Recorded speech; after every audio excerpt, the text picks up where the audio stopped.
Bueno, buenos días a todos. Yo soy Lucía Quesada, soy MSL del área cardiovascular de Boehringer Ingelheim y concretamente estoy focalizada en la parte de anticoagulación.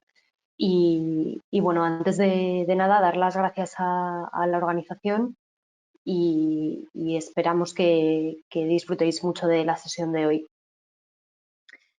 Bueno, pues yo soy Celia Villanueva, soy la responsable de cardiometabolismo y también MSL de la región centro. Y lo mismo, igual que Lucía, agradecer a la SEMG la oportunidad de compartir las novedades y presentaremos a continuación primero mi compañera Lucía y después yo las novedades de Boehringer. Gracias. Bueno, como os comentábamos, vamos a hacer una revisión de las últimas evidencias presentadas por Boehringer. En mi caso, me centraré en anticoagulación y sobre todo con mucho foco en el punto de vista de atención primaria, principalmente hablando de anticoagulación en varios contextos de pacientes diferentes. Esta es la agenda de lo que vamos a ir revisando. Simplemente por hacer una pequeña introducción, algo que seguramente ya sabéis y que se evidenció en el estudio Escondida FA, es que la especialidad de atención primaria es la encargada del diagnóstico y seguimiento principalmente de los pacientes con fibrilación auricular no valvular y también tiene una gran implicación en términos de tratamiento. A nivel muy breve también en cuanto a las recomendaciones de las guías clínicas. Ya desde hace 4 años las principales guías de tratamiento recomiendan la anticoagulación en pacientes con fibrilación auricular y lo hacen de manera preferencial posicionando antes a los anticoagulantes de acción directa que a los antivitamina K. Y esto lo hace con un nivel de evidencia de tipo 1A. En este sentido, si bien es cierto que esta recomendación es clave, hay que recordar que no siempre todos los pacientes pueden ser tratados de la misma manera. Y esto mismo ocurre en el caso de los anticoagulantes de acción directa. Ciertas casuísticas en las que no podrían o en las que están contraindicados estos tratamientos son en aquellos pacientes que presentan válvulas cardíacas mecánicas o que tienen una estenosis mitral y también en pacientes que tienen insuficiencia renal severa o que ya han iniciado el proceso de diálisis. Y ahora sí, entrando en la parte de evidencia y iniciando la sesión con la evidencia de los anticoagulantes de acción directa en paciente anciano, comentaros algo que probablemente ya sabéis y es ampliamente conocido, y es que la prevalencia de la FA aumenta a medida que lo hace la edad. Y más aún, es algo que tenemos que tener en cuenta, puesto que en España, debido a la existencia del visado, el tratamiento con anticoagulantes de acción directa es un tratamiento de segunda línea, con lo cual los pacientes que van a iniciar eh, con estos fármacos probablemente sean algo mayores que los que inician con antivitaminas K. En cuanto a la seguridad y eficacia de los anticoagulantes de acción directa en esta población, los ACOT han demostrado ser seguros y no estar asociados a un aumento de sangrado en comparación con warfarina, pero además están asociados con una eficacia al menos igual y en algunos casos superior a este tratamiento convencional. Y estos datos son sacados de los diferentes ensayos pivotales de los diferentes anticoagulantes de acción directa. Y una vez conocida la evidencia en este sentido y habiendo mencionado que ya este tipo de pacientes se incluyeron en los ensayos pivotales, es importante destacar que las dosis bajas de los diferentes ACOT van a ser probablemente en la mayor parte de los casos las dosis de elección en este perfil de pacientes. Bien por la edad, que puede ser uno de los criterios de reducción de dosis, bien por la fragilidad que presenten estos pacientes o bien por las comorbilidades que presenten, normalmente enfermedad renal crónica. Y en este sentido sí que es importante destacar que dabigatran 110 es la dosis baja que se ha testado de una manera más amplia y de una manera independiente en comparación con el resto de dosis bajas del resto de ACOT, lo que nos aporta una evidencia muy robusta en comparación con warfarina y en comparación con el resto de ACOT. Dejando un poco aparte los ensayos pivotales y pasando un poco a qué es lo que conocemos en base a la práctica clínica real, hay diferentes registros que han ido demostrando que en práctica clínica real hay un aumento de prescripción de dosis bajas en comparación con lo que se veía en los ensayos pivotales. Y en este sentido sí que es importante comentar dos puntos. En relación con el registro Garfield, que es uno de los últimos registros en práctica clínica real que se ha presentado, simplemente destacar que en cuanto a las diferentes dosis bajas, sería dabigatran el ACOT que presenta una dosificación adecuada en una mayor proporción de pacientes. Si vemos aquí en la gráfica de la derecha, cerca del 82% de los pacientes tratados con dabigatran va a ir tratado adecuadamente, en comparación, por ejemplo, con solamente el 70% de los pacientes tratados con Apixa o incluso el 41% de los pacientes tratados con Edoxaban. Y esto, además, va a tener una implicación y una repercusión a nivel de eventos clínicos. En concreto, en este estudio Garfield que comentamos, la incorrecta dosificación está asociada a un aumento de la mortalidad, ya sea una infradosificación o una supradosificación. Y esto no es algo que se haya visto solamente en este registro. También hay registros anteriores en los que esto se evidenciaba. Y ya no solo hablamos de aumento de mortalidad, sino que también se han visto aumento de eventos clínicos. En este caso, la infradosificación con apixaban estuvo asociada con un aumento del riesgo de ictus. Es por eso que la dosificación correcta es tan adecuada y en este sentido simplemente destacar que en el caso de los anti-10A va a ser la función renal el principal criterio de ajuste de dosis, aunque si bien es cierto que en el caso de apixaban y edoxaban también van a tener cierta implicación tanto la edad como el peso del paciente. En el caso de dabigatran, destacar que su ajuste de dosis es sencillo, que el principal criterio de ajuste de dosis va a ser la edad. Y es por eso que en pacientes que tengan 80 años o más, directamente va a ser dabigatran 110 la dosis recomendada y, siempre va a ir el paciente bien tratado y protegido. En cuanto a la evidencia de las dosis bajas a nivel de práctica clínica real, también comentar este estudio independiente de Nielsen y colaboradores, en el cual lo que se observa es que a nivel de eficacia, dabigatran 110 tendía a reducir la tasa de ictus isquémico. En cuanto a nivel de seguridad, se reducía la tasa de cualquier tipo de hemorragia con dabigatran 110 y además estos objetivos favorables, tanto a nivel de eficacia como de seguridad, se alcanzaban sin que se viera aumentada la mortalidad con respecto a warfarina. Y teniendo esto en cuenta, las guías SERA recomiendan, en este caso las del 2018, recomiendan a dabigatran 110 en aquellos pacientes que tienen un riesgo de sangrado desproporcionado y no modificable. En este caso, aquellos pacientes que sean candidatos a una dosis baja, lo que comentan las guías es que es dabigatran 110 la dosis adecuada.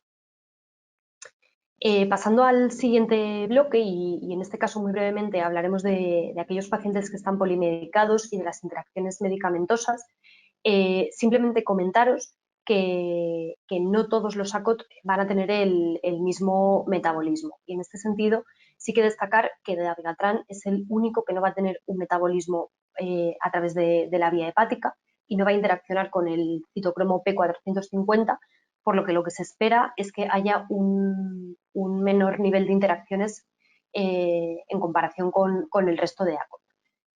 Algo que es importante también es que todos van a interaccionar a través de la glicoproteína P, con lo cual es algo a tener en cuenta cuando los pacientes vayan tratados con algún inhibidor o inductor potente de esta enzima. Y ya pasando a la última parte en relación con los diferentes perfiles de pacientes, ¿cuál es la experiencia que hay de ACOT en pacientes con enfermedad renal crónica? Pues bien, en este sentido, comentaros que dabigatran es el ACOT que ha testado en un mayor número de pacientes ambas dosis en enfermedad renal moderada, con un aclaramiento entre 30 y 50.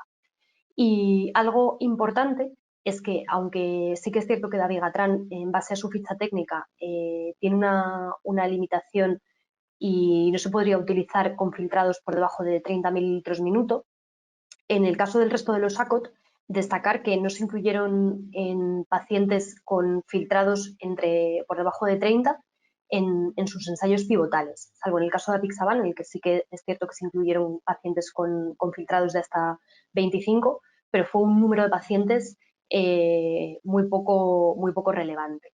En este sentido, sí que comentar que esta permisión en base a la ficha técnica del resto de ACOT está basada en aproximaciones farmacocinéticas, con lo cual tampoco sabemos realmente cómo se comportan los ACOT en filtrados de entre 15 y 30 mililitros minuto.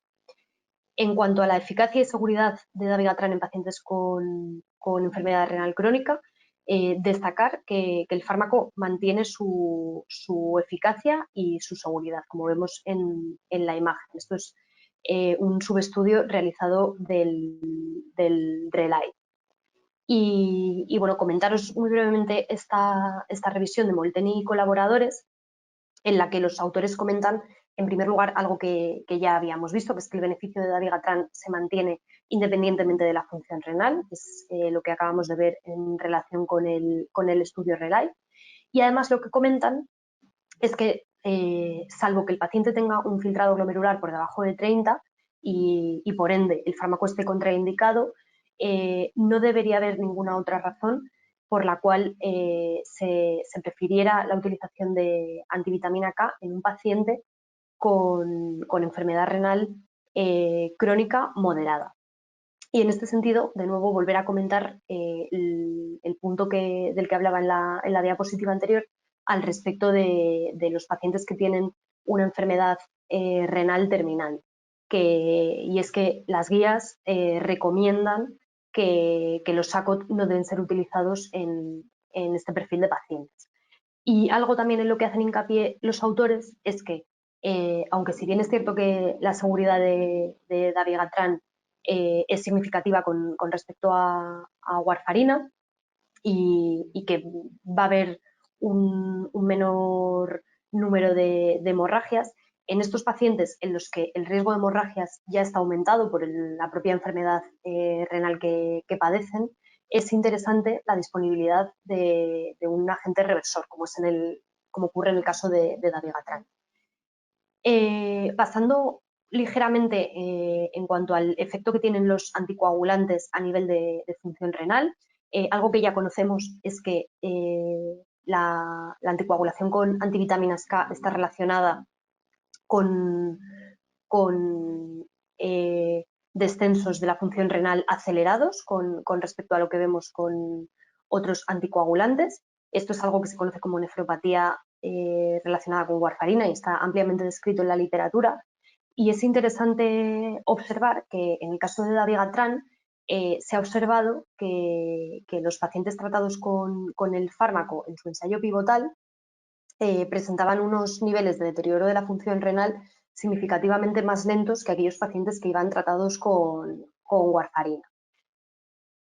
En este sentido, esto es algo que no solamente se ha observado en el subanálisis que os presentaba del RELAI, se ha observado también en práctica clínica real y como observamos en la imagen. Y además en este subestudio, en este estudio en práctica clínica real, perdonad, de Yao y colaboradores, lo que los autores comentan es que también este efecto se observa con rivaroxaban, en el cual ambos fármacos estarían asociados con riesgos renales menores en comparación con warfarina. Y en este sentido es también importante destacar que las guías ya han recogido esta evidencia tanto de dabigatran como de rivaroxaban en cuanto al menor deterioro de la función renal en comparación con antivitaminas K. Y ya por último, un breve apunte acerca de la reversión de la anticoagulación. Sí que es cierto, como veníamos comentando a lo largo de la sesión, que aunque los ACOT han demostrado ser seguros y ser más seguros que la warfarina. Sigue habiendo un número importante de pacientes que requieren una reversión urgente en algún momento de su anticoagulación. Según este estudio, corresponde con el 3,5% de los pacientes a nivel anual, que no es una cifra desdeñable. Y en este sentido, comentar que dabigatran es el único anticoagulante oral que tiene actualmente un agente reversor específico, comercializado y disponible a nivel nacional, que las indicaciones del fármaco, que son o bien cirugías de emergencia, o bien intervenciones de urgencia, o bien hemorragias potencialmente mortales o incontrolables, que esto es algo que también está recogido en las guías desde hace tiempo y es importante tenerlo en cuenta. Y simplemente comentaros que idarucizumab o Praxvim, que es el nombre comercial, se aplica en 2 dosis de 2,5 gramos, o bien en un bolo o una infusión o 2 bolos consecutivos. Y además, algo muy importante es que la anticoagulación con dabigatran se puede reiniciar a las 24 horas. Y también destacar que cuando se les pregunta a los pacientes cuáles son las características que más valorarían acerca de su tratamiento anticoagulante, eh, encontramos el perfil de interacciones farmacológicas, que no se requieran analíticas frecuentes, pero también que disponga de un agente de reversión. Y esto es algo que a día de hoy solamente podemos decir con dabigatran. En cuanto al manejo práctico de los SACOT, ¿cómo hacemos el cambio de AVK a un ACOT? Pues bien, básicamente lo que tenemos que hacer es parar el tratamiento con antivitaminas K, esperar a que el INR baje de 2 y directamente poder empezar el tratamiento con ACOT. También, ¿qué hacer en caso de un olvido de dosis o de una dosis doble? Pues bien, en el caso del olvido de dosis, se puede tomar la dosis olvidada hasta que haya transcurrido el 50% del tiempo del intervalo de dosificación. Esto es, por ejemplo, en el caso de dabigatran, que se toma cada 12 horas, podremos tomar esa dosis olvidada hasta 6 horas después de la hora programada. ¿Y cómo actuar en caso de una toma de dosis doble? Pues bien, en el caso de los ACOT que se toman cada 12 horas, básicamente lo que habría que hacer es interrumpir la siguiente toma programada y no volver a reiniciar el fármaco hasta las 24 horas siguientes. También en relación con esto, destacar que algo que se ha observado es que el olvido de una dosis de un anticoagulante que tiene una pauta de 2 veces al día va a tener un menor impacto que el olvido de una dosis en aquellos anticoagulantes que se toman cada 24 horas. Y por último, aunque no voy a entrar en la situación regulatoria del IPT a nivel nacional, porque es algo que estoy segura de que conocéis ampliamente, sí que comentar que en los últimos tiempos ha habido cambios principalmente debido a la situación de pandemia. Y en este sentido ha habido una flexibilización de las medidas a nivel del visado de los anticoagulantes. Y bueno, simplemente a nivel de conclusiones, comentaros que el objetivo de atención primaria es clave tanto a nivel de detección como de prevención de complicaciones y a nivel de tratamiento, que los ACOT han demostrado una eficacia igual o superior manteniendo un riesgo de complicaciones menor que los antivitaminas K. Y en este sentido, sí que destacar un par de comentarios acerca de dabigatran, y es lo que veníamos comentando. Es el único que ha testado plenamente las 2 dosis de manera independiente. Es el único que no precisa de un ajuste en base a la función renal de los pacientes. Es el único que no se metaboliza a través de la vía del citocromo P450, con lo cual esto puede tener un menor impacto a nivel de interacciones, y además es el único que dispone de un agente de reversión comercializado y disponible en España, con lo cual también importante a la hora de tenerlo en cuenta. Y por mi parte esto es todo. De nuevo daros las gracias y continuamos con mi compañera Celia. Vale, pues muchas gracias, Lucía. Ahora tocaría mi parte de la presentación. En este caso, el título que le he puesto es Eje cardiorrenal diabetes 3.0. En verdad, lo que vais a ver es que la evidencia que se está actualizando ahora mismo es en cuanto a enfermedad cardiovascular y enfermedad renal. Sabemos que el paciente con diabetes, y empagliflozina como tal es un fármaco antidiabético, comenzó un tratamiento exhaustivo pues, para bajar la glicada, para bajar las cifras de esta hemoglobina glicosilada, pero cada vez más se va viendo que el paciente tiene otras patologías asociadas, ¿no? Y en este caso, la evidencia del beneficio cardiorrenal de los nuevos fármacos que han ido saliendo apuesta por este tratamiento del paciente con diabetes y con estas patologías cardiorrenales. Además, como veis aquí, hay estudios que demuestran, en este caso, lo que se vio es en un paciente que no tenía diabetes y había tenido un infarto de miocardio, que tenía un riesgo coronario equivalente a aquel paciente con diabetes. Es decir, que un paciente con diabetes se equivalía a haber tenido un infarto en un paciente sin diabetes. Si mirábamos el paciente con enfermedad renal y le sumábamos la diabetes a ese paciente, también incrementábamos el riesgo de mortalidad. Por tanto, los pacientes que tenéis en la consulta con diabetes son los pacientes de alto riesgo, tanto a nivel cardiovascular como renal. Este es un estudio que lo que viene a demostrar es que en los últimos años todos los esfuerzos que se han hecho por controlar los factores de riesgo han tenido sus frutos. En comparación de un paciente con diabetes frente a un paciente sin diabetes, como podéis ver aquí, al controlar los factores de riesgo clásicos podemos controlar relativamente pues, este exceso de mortalidad, este exceso de infarto de miocardio o incluso de ictus.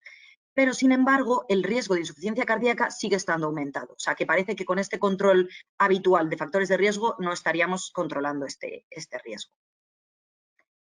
Los SGLT2, además, hemos visto que desde que salió el estudio en PARREG han ido demostrando diferentes beneficios. En este caso, ya sabéis que en el estudio en PARREG se vieron esta reducción de eventos mayores, de eventos cardiovasculares mayores, y se vio una reducción de hospitalización por insuficiencia cardíaca. Otros estudios han ido confirmando en mayor o menor medida, en algunos compuestos no han mostrado tanto beneficio, pero sí que en hospitalización por IC todos parece que tienen un efecto bastante similar. Por eso, lo que os voy a presentar ahora vais a ver que son estudios en pacientes con insuficiencia cardíaca, por este beneficio que se vio en el estudio en PARREG en la hospitalización por IC. Aquí lo que tenemos es como una evolución del paciente con diabetes en el eje cardiorrenal a lo largo del tiempo. El EMPARREG, ya hemos venido comentando, mostró un beneficio en paciente ya con enfermedad cardiovascular establecida y prevendría o revertiría o retrasaría en la progresión de esta patología. Esto es con pacientes con diabetes. El estudio en PRICE soporta esta evidencia en pacientes que no tienen enfermedad cardiovascular. Es un estudio de vida real frente a IDPP4 que confirmaba estos resultados. Pero los estudios que estamos haciendo ahora son estudios en insuficiencia cardíaca y en enfermedad renal en pacientes tanto con diabetes como sin diabetes. Y aquí tenemos nuestro estudio EMPEROR-Reduce, que se ha presentado hace 2 meses en el Congreso Europeo de Cardiología. En este caso, EMPEROR, también hay un EMPEROR-PRESERVE, con pacientes con insuficiencia cardíaca con fracción de eyección preservada. Este es el estudio REDUCE, en pacientes con fracción de eyección reducida. Veis aquí, los pacientes tenían una fracción de eyección de menos del 40% o igual al 40% y un NT-proBNP elevado. Eran pacientes tanto con diabetes como sin diabetes, quiero recordar. Y eran pacientes con insuficiencia cardíaca crónica. Estaban en las clases de la NIJA de la 2 a la 4, eran pacientes sintomáticos. Se aleatorizaron 3.730 pacientes que tenían, no se nos olvide, un tratamiento estándar de base, es decir, todo el tratamiento antidiabético, si es que eran diabéticos, y para la insuficiencia cardíaca que solemos administrar a estos pacientes, lo llevaban también. Pues SARA-2, beta-bloqueantes, antagonistas de receptores de mineralocorticoides, sacubitrilo valsartán y diuréticos. El estudio duró una mediana de 16 meses y se aleatorizó a empagliflozina de 10 y a placebo. Aquí recordar que en el EMPARREG, y los que utilizáis el fármaco sabéis que empagliflozina tiene 2 dosis, Jardiance 10 y Jardiance 25. En este caso, el fármaco se va a administrar solo con la dosis de 10 miligramos, tanto para insuficiencia cardíaca como para todos los estudios en enfermedad renal a partir de ahora. Aquí simplemente mostrar que los pacientes que tenían fracciones de eyección más bajitas se solicitaba un NT-proBNP a partir de 600. Si la fracción de eyección iba subiendo hasta 40, se iban pidiendo NT-proBNPs más elevados. No obstante, si el paciente había hospitalizado previamente, con el NT-proBNP de 600 era suficiente. Y un criterio de exclusión a destacar en este caso es el filtrado glomerular. Se utilizaban empagliflozina en filtrados de hasta 20 mililitros por minuto. En el EMPA-REG, si recordáis, era hasta 30 mililitros por minuto. Las características de los pacientes fueron pacientes de 67 años de media, con clases funcionales del 75% en NIJA 2. El NT-proBNP era de 1900 aproximadamente, por las características de inclusión que os enseñaba. La FEBI era de un 27-28%. La diabetes estaba en un 50% de los pacientes y el filtrado glomerular medio era de 61%. Pero lo que más destaca es el porcentaje de tratamiento, aparte de con otros fármacos, con sacubitril/valsartán. En este caso, hasta un 20% de los pacientes estaban tratados con sacubitril/valsartán. Y además, un 31% tenían desfibriladores y un 11 a 12% de los pacientes terapia de R-síncrono. Bien, pues ¿qué objetivos nos marcamos en este estudio? Tenemos un objetivo primario y dos objetivos confirmatorios y después otros objetivos exploratorios que pasaré a comentar. El objetivo primario era una hospitalización por insuficiencia cardíaca o mortalidad cardiovascular. En este caso, EMPA de 10, recuerdo, frente a placebo, redujo el riesgo relativo de este compuesto en un 25%. Esto se traduce en pacientes con estas características, 19 pacientes a tratar durante estos 16 meses para prevenir un evento de este tipo. Además, si miramos en los pacientes que tenían diabetes o que no tenían diabetes, vemos que el efecto es consistente. Aquí, si miramos la probabilidad de interacción, sería la probabilidad de que haya diferencias entre ambos grupos, no es significativa, por lo tanto, no hay diferencias en el efecto de empagliflozina en ambas poblaciones. Pero sí que es cierto que esos pacientes que tenéis con diabetes en vuestra consulta tienen un riesgo mucho más elevado de hospitalizar o morir por causas cardiovasculares. Aquí, otra vez, el compuesto analizado en pacientes con o sin diabetes, viendo que el efecto es consistente. También en pacientes mayores o pacientes menores de 65 años. Entre otros, también aquí vemos con filtrado mayor de 60 o menor de 60. Y, por ejemplo, también pacientes con uso de sacubitril/valsartán o sin sacubitril/valsartán. El segundo objetivo confirmatorio que nos marcamos eran las hospitalizaciones por insuficiencia cardíaca, tanto la primera como las sucesivas. Y aquí también se vio una reducción del riesgo relativo del 30%.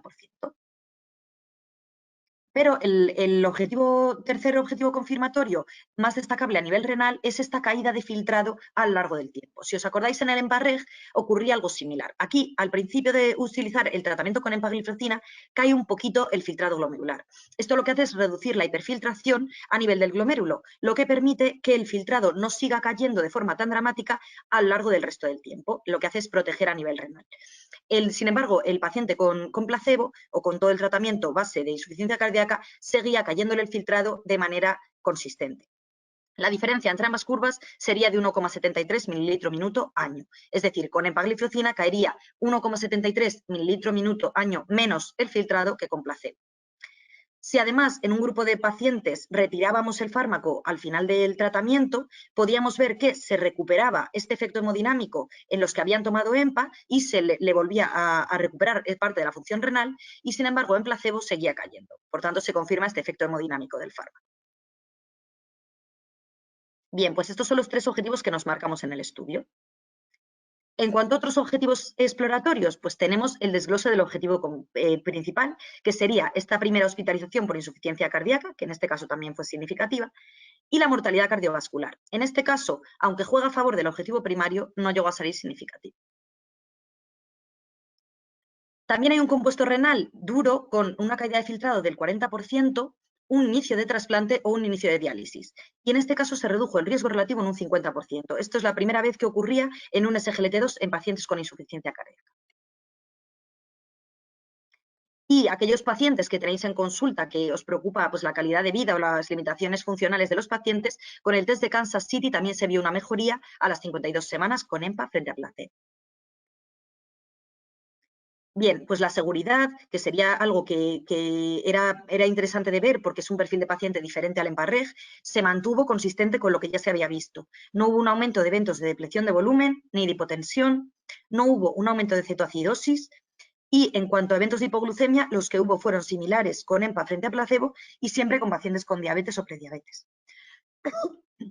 En cuanto a infecciones genitales, se vio un aumento de las infecciones como es un efecto adverso conocido, pero la mayoría eran leves o moderadas. Y tampoco se vio aumento de amputaciones ni de fracturas. Interesante es que este efecto se ve un perfil de seguridad en pacientes con y sin diabetes con filtrados inferiores a 45 mililitros minuto o a 60 mililitros minuto, con edades avanzadas, más de 75 años, y con y sin sacubitril o valsartán como tratamiento concomitante.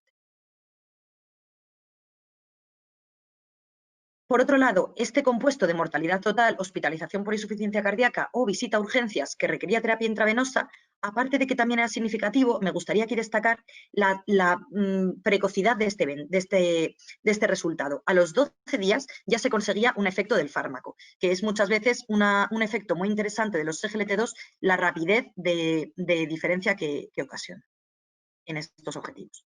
Bien, pues a día de hoy el fármaco sigue siendo un fármaco para la diabetes. Y como os comentaba al principio de la charla, ya las guías están posicionando a los pacientes con diabetes como de alto o muy alto riesgo, salvo que sea un paciente pues, de reciente diagnóstico y joven, sin otro factor de riesgo. Las nuevas guías del ADA-SD de finales del año pasado ya lo que incluían era, en el inicio del tratamiento, metformina, ejercicio, dieta, y posteriormente ya recomiendan SGLT2 o GLP-1, en este caso en paciente con alto riesgo de enfermedad cardiovascular o con enfermedad cardiovascular o con insuficiencia cardíaca o enfermedad renal. Lo que indican es que si tiene insuficiencia cardíaca o enfermedad renal, se prioriza un SGLT2 sobre un GLP-1 por las evidencias demostradas. En un paciente con enfermedad aterosclerótica, en este caso, priorizarían los GLP-1. No obstante, lo que dicen es que si un paciente ha ingresado por un infarto, por una hospitalización por IC o tiene una enfermedad renal, aunque lleve metformina, IDPP4, sulfonilureas, el tratamiento que lleve, hay que retirar o ajustar ese tratamiento para introducir o SGLT2 o GLP-1 por el beneficio que han demostrado. También en esta línea, el grupo de trabajo de diabetes de la SEC ha actualizado su algoritmo recientemente y también incluye metformina en estos pacientes junto con SGLT2 o GLP-1 en función de la enfermedad cardiovascular. Y además, si prefieren tratamiento oral, pues en este caso también se apostaría por SGLT2.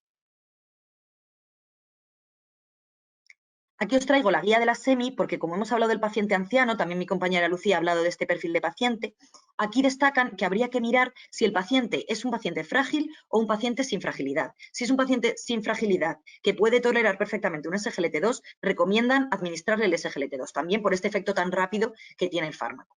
Si es un paciente frágil, ahí apostarían por los DPP4, como linagliptina.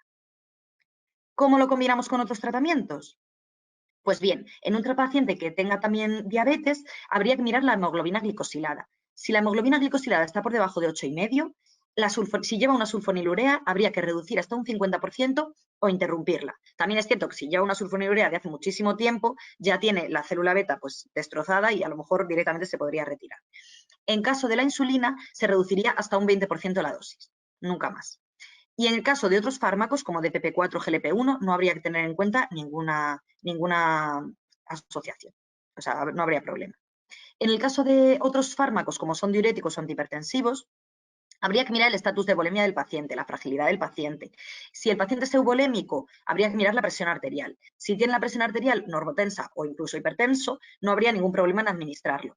Aquí dice que en caso de las tiacidas, pues que no haría falta retirarlo, se puede retirar también, no hay mayor problema. Sí que con los diuréticos de ASA habría que bajar la dosis hasta un 50% de forma inicial y monitorizar progresivamente a ese paciente en cuanto a su estatus de volemia. Igual, con otros antihipertensivos, lo que habría que hacer es ver si ese antihipertensivo le aporta un beneficio adicional, mantenerlo, pero si no se lo aporta, pues en principio también podría retirarse en un paciente normotenso. Y todo esto, ¿por qué recordar por qué he venido a comentarlo? Bien, pues porque aunque empezamos como un antidiabético, recordar que este beneficio a nivel cardíaco y también a nivel renal cada vez está beneficiando más a todos los pacientes. Como mensajes para llevar a casa, ver que empagliflozina fue el primer fármaco antidiabético que previno la hospitalización por insuficiencia cardíaca y demostró una reducción en la mortalidad cardiovascular en pacientes con diabetes y enfermedad cardiovascular, que el estudio en Price que os he comentado es un estudio de práctica clínica con estos resultados muy en línea con los del EMPA-REG, pero en un 25% la población con enfermedad cardiovascular y el 75% restante sin ella. En el estudio EMPERO-REDUCE, en pacientes con IC con FEBI reducida, con filtrados de hasta 20, se redujo el riesgo relativo del 25% en este objetivo primario, que se traducía en un NT de 19 pacientes. Además, se demostró una ralentización en la caída de filtrado y una reducción en el compuesto renal de un 50%. Y se confirma un perfil de seguridad del perfil del fármaco en este perfil de paciente con o sin diabetes. Simplemente comentaros que hay en marcha un programa EMPOWER con estudios en pacientes con insuficiencia cardíaca con FEBI preservada, con insuficiencia cardíaca aguda, con enfermedad renal con o sin albuminuria y en pacientes posinfarto. Pero esto ya vendrá en los años sucesivos. Y muchas gracias. Aquí simplemente tenéis el camino del que sigue vuestro paciente con diabetes a lo largo del tiempo y todos los estudios que tenemos con empagliflozina para poder acompañar al paciente en este camino. Y de nuevo, gracias también a la SEG por la oportunidad de compartir estos resultados.